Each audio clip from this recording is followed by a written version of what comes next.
Eh bien, bonjour à toutes, bonjour à tous. Ici Marie-Agnès, thérapeute holistique et fondatrice de l'Institut Île-Lumière. L'Institut Île-Lumière est situé à la Chapelle-en-Serval, un petit village juste à côté de Chantilly, où j'ai le plaisir d'accompagner les personnes qui ont besoin d'évoluer dans leur vie au quotidien.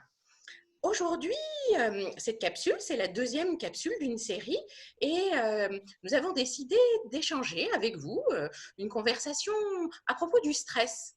Et j'ai le grand plaisir d'inviter avec nous aujourd'hui Pierre Pironnet. C'est un grand spécialiste dans le domaine et surtout, il a mis en place une pratique formidable qui permet vraiment de libérer le stress du corps. Et je passe la parole donc à Pierre. Bonjour Pierre. Bonjour Marie-Agnès, merci de cet accueil. Alors oui, le stress aujourd'hui c'est quelque chose d'important, mais avant de vous parler un petit peu du stress, comme peut-être c'est la première fois que vous me rencontrez, peut-être pourrais dire quelques mots sur qui je suis et pourquoi je suis là. Eh bien, avec grand plaisir. Alors Pierre, peut-être pour qu'on partage, nous nous sommes rencontrés il y a maintenant un petit peu plus d'un an. J'ai participé à tous les stages de relaxation biodynamique pendant une année pour me former à cette discipline que j'ai maintenant le plaisir d'enseigner dans ma région de Chantilly. Et ce qui m'a touchée dans cette pratique, c'est vraiment qu'elle combine le corps, le cœur, l'esprit, et que dans un alignement parfait, on peut vraiment retrouver des capacités à l'intérieur de notre corps qui parfois sont un peu enfouies. Donc peut-être tu voudrais nous présenter, tiens, cette pratique de relaxation biodynamique. Comment elle est venue à toi? Comment tu l'as canalisée peut-être d'une certaine manière? Hmm. Alors moi j'ai évolué, on va dire les premières années de ma vie avec un homme qui s'appelait Lanza Del Vasto, qui était un disciple de Gandhi, avec qui j'ai passé ces premières années. Et puis dès l'âge de 11 ans, j'ai eu une séparation familiale importante, décès d'un des membres de mes parents. Et donc, du coup, je me suis retrouvé confronté un petit peu avec moi-même et j'ai eu l'opportunité de me lancer dans les arts martiaux, dans lesquels j'ai plutôt trouvé une famille.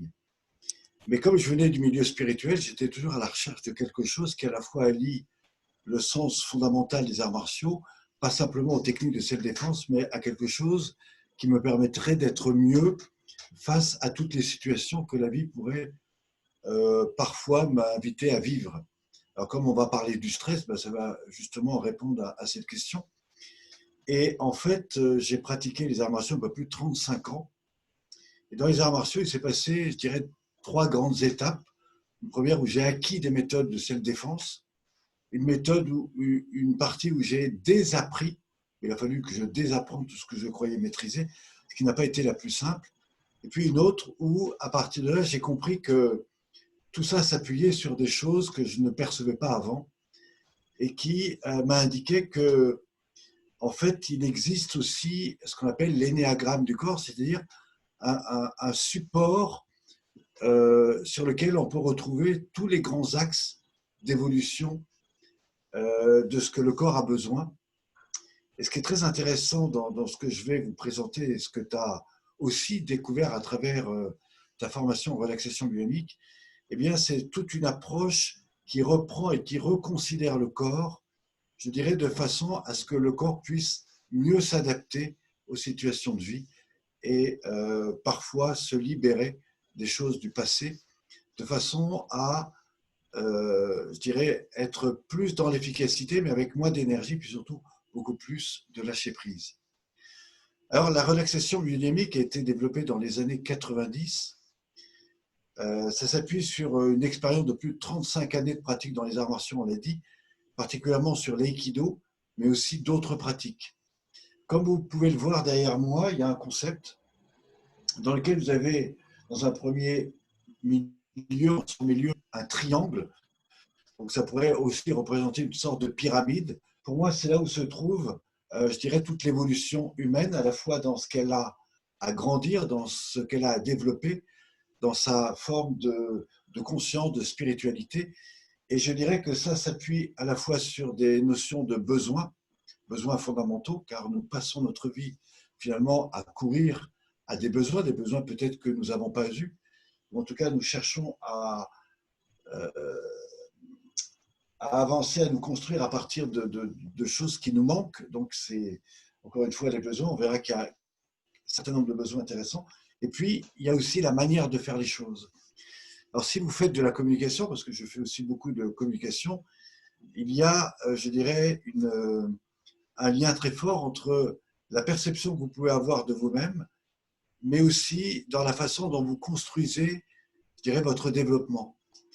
Et le corps reprend beaucoup de choses à partir desquelles il me semble qu'il faut de temps en temps se recentrer pour éviter d'aller chercher toujours ce qui nous manque ailleurs, alors que très souvent c'est à l'intérieur de nous que nous trouvons ce qui est le plus important. Alors, on verra dans ce modèle qu'il y a trois grandes étapes. Il y a une étape qui est une partie rouge, hein, qui est plutôt en lien avec ce que le corps a vécu, subi, que ce soit depuis notre enfance ou depuis, je dirais, les mois derniers. Le stress, les tensions, les raideurs, parfois les manques, les regrets, les émotions qui ont été enfuies, etc. Et donc tout ça, c'est directement logé au niveau du corps. C'est-à-dire que notre corps, en fonction de ce que nous ressentons, va générer des systèmes d'autodéfense. Et si je passe plus de temps dans des états de stress, de tension, eh bien le corps va générer ces systèmes de défense en permanence qui, au bout d'un moment, vont déséquilibrer son fonctionnement énergétique. Et donc, ça va se traduire par des douleurs, d'abord dans le dos, dans la colonne, dans la nuque, les épaules, des fois même des refermements au niveau cage thoracique, poumon, diaphragme. Donc, on aura des répercussions sur la respiration et bien sûr, sur tout ce que ça va générer ensuite dans le corps.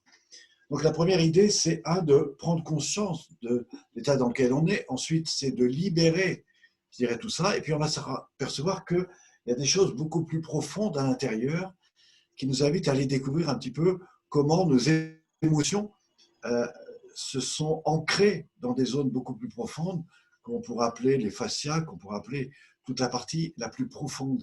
Et pour aller là-dedans, il faut non seulement ouvrir le champ du corps, mais aussi aller dans ce que j'appelle la relaxation profonde, je dirais même le lâcher-prise.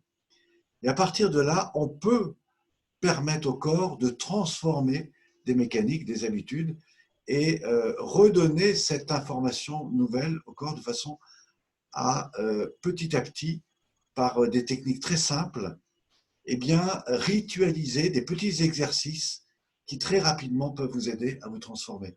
Donc la relaxation, c'est comment être relaxé, comment redynamiser la vie dans le corps, et puis en même temps, à la fois dans des phases de relâcher, eh bien, être dans cette, je dirais, ce rythme de la vie, de façon à être à la fois ouvert, détendu, mais en même temps très tonique.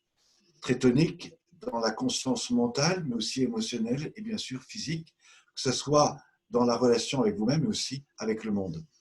Et alors, ça, c'est un petit peu la relaxation biomique. Il me semble que la question d'aujourd'hui, c'est quand même le stress. Est-ce que tu souhaites que j'aborde tout doucement cette question?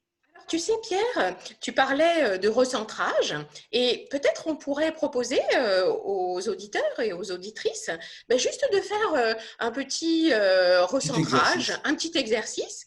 Et alors, peut-être on pourrait les inviter juste simplement comme ça à peut-être fermer les yeux, à prendre contact avec leurs pieds, ressentir un petit peu, tiens, comment sont leurs jambes, leurs fesses, et puis prendre contact avec la verticalité de leur colonne vertébrale, leur tête, ressentir un peu les bras et tranquillement comme ça se laisser glisser à l'intérieur d'eux. Et puis dans notre pratique de la relaxation biodynamique, juste accueillir tranquillement la vibration du son du bol tibétain et accueillir comment ce son, en se diffusant à l'intérieur de toutes les cellules, de tous les muscles, de tous les tendons, apporte comme ça, en quelques secondes finalement, un état de calme, de bien-être. Et peut-être que dans la profondeur, de de ce moment de ressourcement, de recentrage.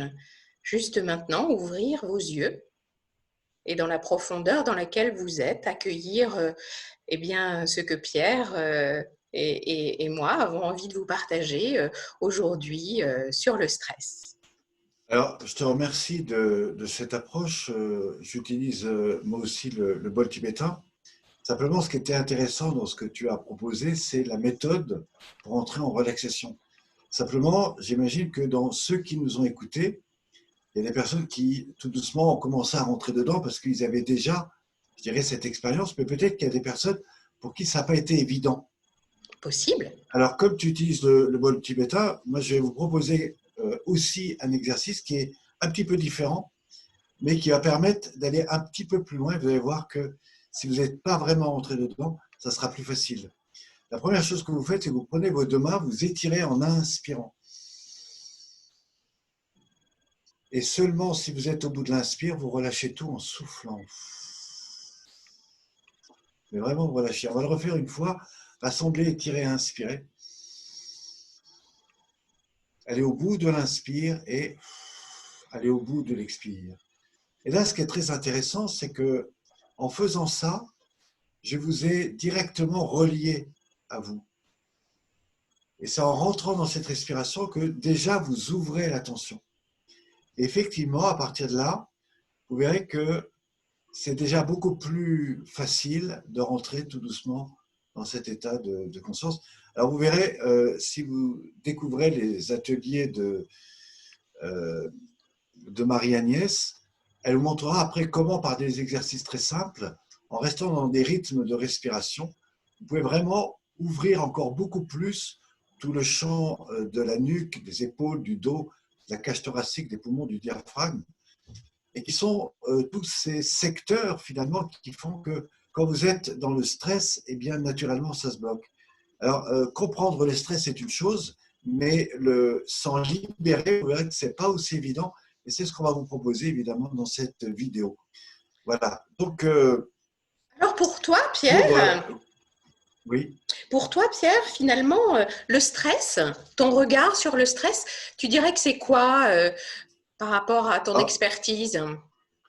alors le stress, c'est le stress intervient lorsqu'il y a un déséquilibre entre la perception que vous avez d'une situation, d'une rencontre inattendue, d'une colère, d'une peur, et les outils que vous avez ou que vous n'avez pas pour y faire face. Autrement dit, si vous avez appris à vous relaxer, si vous avez appris à générer des situations pour vous relaxer, à l'instant même où une situation inattendue arrive, votre corps aura déjà mis en amont des systèmes évolutifs qui vous permettront naturellement d'aller retrouver ça. Mais si vous ne savez pas comment faire, si vous êtes dans des peurs, à ce moment-là, le stress vous envahit et là, vous ne savez pas quoi faire. Là où ça devient problématique, c'est pas tant le stress, parce que le stress, c'est une impulsion à quelque chose, c'est quelque chose qui vous met en mouvement. Donc ça, c'est pas mauvais. La question, c'est que si vous êtes en excès régulièrement, eh bien, ce mouvement va passer petit à petit par des résistances, parce que le corps en a trop. Et donc, au lieu d'agir et de toujours s'activer, eh bien, il va se mettre en contre-réaction. Et donc, la difficulté aujourd'hui, c'est cette polarité entre à quel moment le stress va m'aider à rester dans mon action et va à un moment être trop pour mon corps. Et surtout, parce que quand vous allez bien, le stress, vous savez le gérer. Mais la difficulté, c'est quand vous n'allez pas bien. C'est-à-dire que c'est quand vous êtes pris sous des pressions. Donc voilà, ça c'est la première chose que je donnerais en termes de définition sur le stress. Et dis-moi, par rapport à la relaxation biodynamique et le stress, donc on a bien entendu qu'il y a un stress qui est bon, qui nous donne l'impulse et qui nous permet d'aller de l'avant, et un stress, quand il s'est installé, qui devient chronique, qui est beaucoup plus gênant. Par rapport à ta pratique de la relaxation biodynamique, comment, avec la relaxation biodynamique, on peut pas à pas se détacher de ce stress chronique qui nous empêche de faire les choses et d'avancer? Eh bien, déjà, en revenant à la base, c'est-à-dire revenons à l'attitude, tu en as parlé tout à l'heure, revenons à la conscience du corps. Mhm. Pour être dans le corps, il faut deux choses. La première, c'est se connecter à sa posture. la verticalité, la sensation physique des épaules, du dos, de la colonne, tu l'as dit tout à l'heure. Et deux, c'est la respiration, mais aussi le rythme dans lequel vous respirez. Est-ce que vous avez une respiration thoracique, ventrale, profonde, longue, rapide, tonique? Est-ce que votre respiration est en harmonie avec votre corps? Est-ce qu'elle est en harmonie avec le mouvement? Moi qui accompagne énormément de gens, je peux vous dire qu'aujourd'hui, 60 à 70% des gens ne sont pas du tout coordonnés entre leur capacité à gérer la respiration et le mouvement. Et qui font un mouvement souvent en apnée. Ils font quelque chose, ils sont pris sous du stress, ils se mettent en apnée, ils le font. Et donc, et tout ça est très mauvais pour le corps. Alors que si vous apprenez à gérer et à automatiser, c'est-à-dire à mettre en lien les deux, eh bien, déjà, un, vous ouvrez la conscience de même. Deux, vous retrouvez un rythme et ce rythme va éviter de vous mettre dans de l'agitation mentale, vous ouvrir davantage à la conscience de vous-même et tout ça va instaurer quelque chose de complètement différent dans vous-même et dans vos relations et dans la gestion de votre état interne. Super, ben merci pour ce précieux conseil. Euh, Si tu devais nous montrer une, un des exercices de la relaxation biodynamique que tu conseillerais en priorité pour Alors, pas se libérer du stress chronique. Tu parles de la respiration associée au mouvement. Tiens, qu'est-ce que tu nous alors, proposerais? quand tu parles de stress chronique, ça veut dire de stress répété, c'est-à-dire que C'est tous ça. les jours, je suis en stress. La difficulté de ça, c'est qu'au bout d'un moment, ça fait partie de nous-mêmes. Et du coup, si je déstresse quelqu'un qui a l'habitude d'être dans le stress, à la limite, il va être moins bien. Pourquoi? Parce que ça va le changer. Le problème, c'est qu'est-ce que ça va durer à court, moyen et terme, et on le verra par la suite dans d'autres approches, notamment autour de tout ce qui touche la dépression, le burn-out, etc., qui sont justement des gens qui ont été trop dedans. Donc, les deux idées que moi je vous propose, la première, c'est rassembler vos mains, étirer, inspirer, relâchez, faites-le 2 ou 3 fois, reprenez contact avec votre respiration. Donc ça, c'est pour vous reconnecter à votre corps, mais très souvent, le stress lié à l'état émotionnel, c'est plutôt quelque chose qui va se faire au niveau cage thoracique poumon. Donc je vous invite à ouvrir les poumons et ramener le plus vers l'avant en soufflant, tout en gardant la tête droite. Faites ça plusieurs fois, et puis à la fin, vous gardez les épaules ouvertes, vous inspirez, et tout doucement, vous relâcherez en conscience vos épaules. Donc ça, c'est vraiment le stress qui va gérer tout ce qui est en lien avec les états émotionnels. Et puis enfin, le troisième, c'est tout le stress relationnel. Alors ça, c'est plutôt un travail au niveau du bassin, mise en mouvement de l'axe bas du dos lombaire. Et ça, c'est les techniques que vous proposera évidemment Marie-Agnès dans les ateliers, qu'aujourd'hui, elle est capable de proposer et qu'elle propose, je crois, plusieurs fois par semaine. Eh bien, merci pour tes conseils précieux et de nous avoir proposé ces exercices. J'imagine que les personnes qui nous écoutent, les auditrices et les auditeurs, peut-être ont pu les pratiquer en même temps et ont pu déjà sentir un changement à l'intérieur d'eux. Donc, si on devait conclure cette thématique sur le stress, finalement, il y a un stress qui est bon, qui nous permet d'aller de l'avant. Il y a un stress qui s'installe et là, l'idée, c'est de pouvoir, pas à pas, en associant le souffle et le mouvement, s'en libérer. Tous les samedis matins, à la ferme de Gouvieux, j'ai le grand bonheur d'organiser des ateliers de relaxation biodynamique de 10h à midi. Tous les samedis matins. Et donc, si ça vous tente de venir vivre cette expérience, de découvrir plus en profondeur la relaxation biodynamique, c'est avec plaisir. Le lien ci-dessous, vous allez pouvoir, juste en remplissant votre nom, votre prénom et votre adresse email, recevoir le livre des 33 exercices de la relaxation biodynamique. Tu as quelque chose à Voilà. rajouter, Pierre? Non, si les personnes veulent en savoir plus, elles passeront évidemment par toi, mais sachez que toute l'année, il y a des personnes comme Marie-Agnès qui viennent et qui viennent découvrir, se former en tant que technicien praticien. Et donc tout ça est accessible aussi, mais vous passerez par Marie-Agnès pour en savoir plus. Eh bien, merci. Excellente soirée à toi, Pierre. Bonsoir, chers auditeurs et chères auditrices. Et nous vous donnons rendez-vous pour la prochaine capsule qui va traiter. Alors, la prochaine capsule, nous avons choisi comme thématique la dépression. Je vous souhaite une excellente fin de journée ou une excellente nuit. Je ne sais pas quand est-ce que vous allez regarder ce podcast. À très bientôt.